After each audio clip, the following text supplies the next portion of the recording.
Je m'appelle Camille Lacombe, j'ai 21 ans et j'organise l'événement Eco Day à Preissas. Donc à la base, je suis éducatrice sportive. Maintenant, je suis en formation d'éducatrice spécialisée. Et on va dire que depuis toujours, j'ai habité à Preissas, donc j'ai vu un peu l'évolution aussi écologique de l'environnement sur tout, même pas que local. Et étant jeune, on se sent un peu plus concerné, je pense, aussi par cette transition, cette évolution.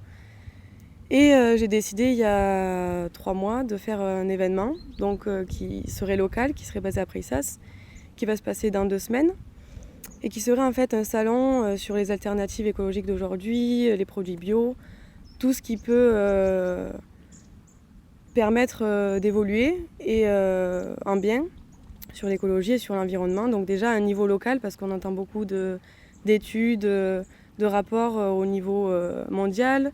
Donc c'est beaucoup plus global.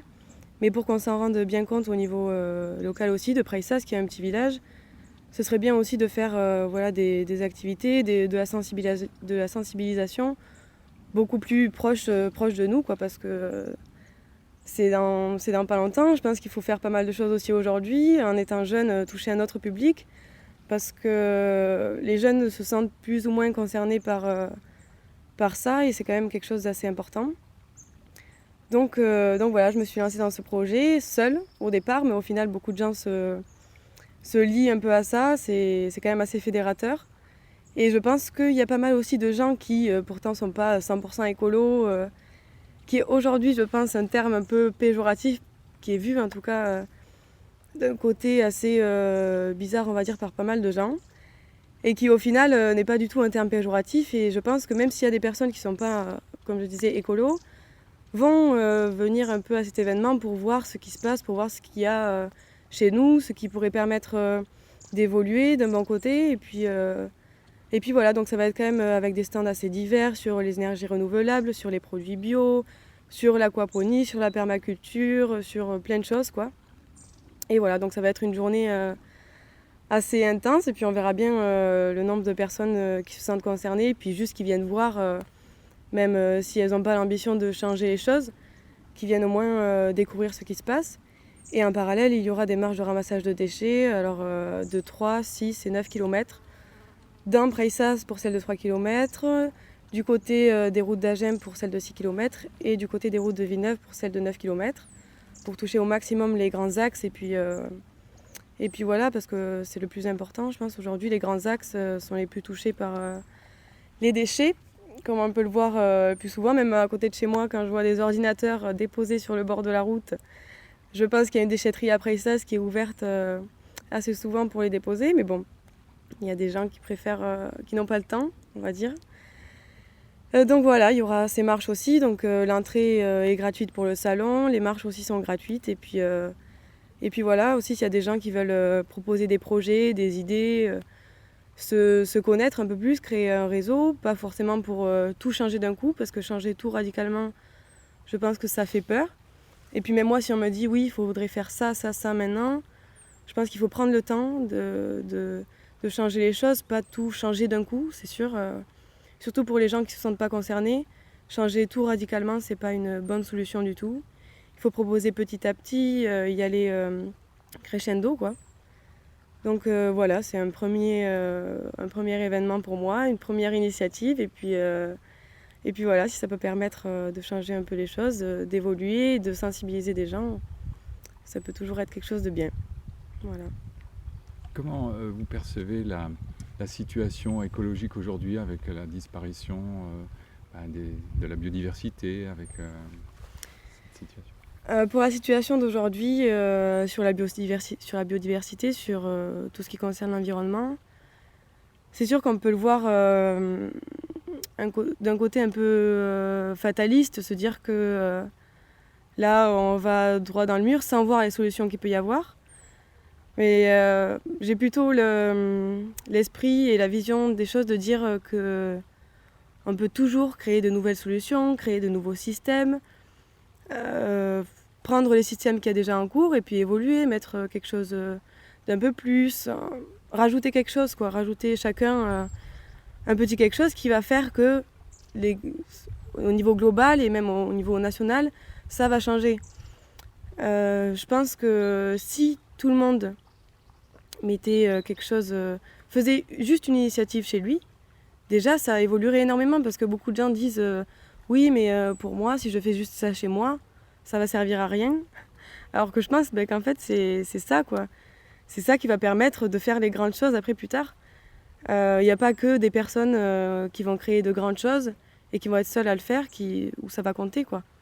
Je pense qu'on devrait tous faire quelque chose, même trier les déchets, faire quelque chose qui peut paraître banal, mais qui va permettre que dans les océans il y aura moins de déchets, que les oiseaux vont revenir, qu'il y aura plus de biodiversité, que tout va revenir petit à petit quoi. Et je pense qu'il ne faut pas du tout être fataliste, il faut être plutôt optimiste et essayer chacun de faire tous les jours quelque chose de nouveau, quelque chose de plus. Et voilà, parce qu'au final, quand on voit même dans les autres pays, hein, même pas au niveau de la France, quand on veut voir un peu plus grand, on voit qu'il y a des villes, des villages, des pays qui sont en train de lutter et qui y arrivent très bien. Donc au final, en France, je pense qu'il ne faut pas attendre que les autres pays et que d'autres villes et que d'autres villages commencent. Moi, j'aimerais bien qu'on commence dans notre village ou même dans notre ville d'Agen ou même dans le Lot-et-Garonne au niveau départemental, qu'on commence et qu'on se rende compte qu'il y ait d'autres villages ou qu'il y ait d'autres villes ou d'autres départements qui s'inspirent de ces faits et qui se disent tiens, il serait temps qu'on le fasse nous aussi. Je pense qu'il faudrait un peu arrêter de voir ce qui se crée ailleurs et après se dire qu'il serait temps de le faire ici. Mais alors je pense qu'en fait, il y a pas mal d'associations, de producteurs, d'initiatives locales, mais qui ne sont pas forcément connues de tous. Quand on voit dans le Lot-et-Garonne, on peut parler d'une association à quelqu'un qui, elle, ne va pas du tout connaître alors qu'elle aurait envie de s'y mettre et d'en faire partie. En fait, il y a pas mal d'associations qui se sont créées, chacune de leur côté, ou de personnes qui s'engagent, mais chacune de leur côté. Alors je pourrais parler principalement de moi aussi, parce que je m'engage seule d'un côté, sans avoir pris part à une association. Mais je pense qu'en fait, toutes les associations qu'il y a ici, ou toutes les initiatives, ou les personnes qui s'engagent, ou même les producteurs, créent vraiment un réseau local qui les mettrait toutes en commun pour que ça sensibilise beaucoup plus de personnes en fait.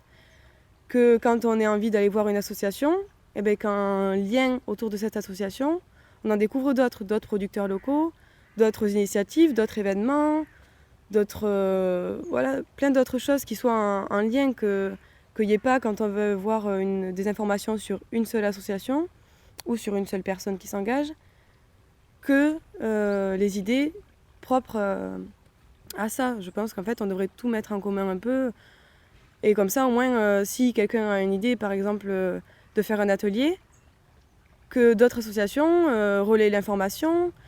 Parce que là, même pour l'événement ou pour le déchetton qu'on a vu après ça, même s'il y a eu de la communication, il n'y a pas eu forcément de personnes concernées. Alors que si l'information avait pu être développée par d'autres personnes, d'autres producteurs même, ça aurait créé beaucoup plus de personnes mobilisées. Parce qu'il y en a plein qui auraient été intéressées, je pense, et qui ne sont pas venues parce qu'elles n'ont pas eu l'information. Après, c'est sûr qu'il y en a qui voient l'information, qui parlent beaucoup de l'environnement, de l'écologie, mais qui ne font pas grand-chose non plus. Il y en a beaucoup qui essaient de faire des choses et puis qui au final lâchent l'affaire. Donc il y a ceux qui en parlent et qui ne font pas grand-chose, et il y a ceux qui essaient de faire les choses et qui n'y arrivent pas trop, parce qu'au niveau local, c'est très difficile, je pense, même pour le village de Preissas, de mobiliser tout le monde. C'est hyper difficile et je vois que là j'ai commencé par exemple pour l'Eco-Day avec les réseaux sociaux, donc même si je ne suis pas très branchée à ce niveau-là, j'ai créé ça parce qu'en fait je me dis qu'il serait temps de toucher un autre public, de toucher un peu plus les jeunes et après ensuite de créer des affiches, de relayer l'information par du mailing, là avec plus des professionnels, plus au niveau des familles de Preissas et d'autre part. Et des personnes même plus âgées, mais qui ne seront pas sur les réseaux sociaux, justement. Donc je pense qu'en fait, il faudrait essayer de tout lier pour mobiliser un maximum de personnes. Voilà.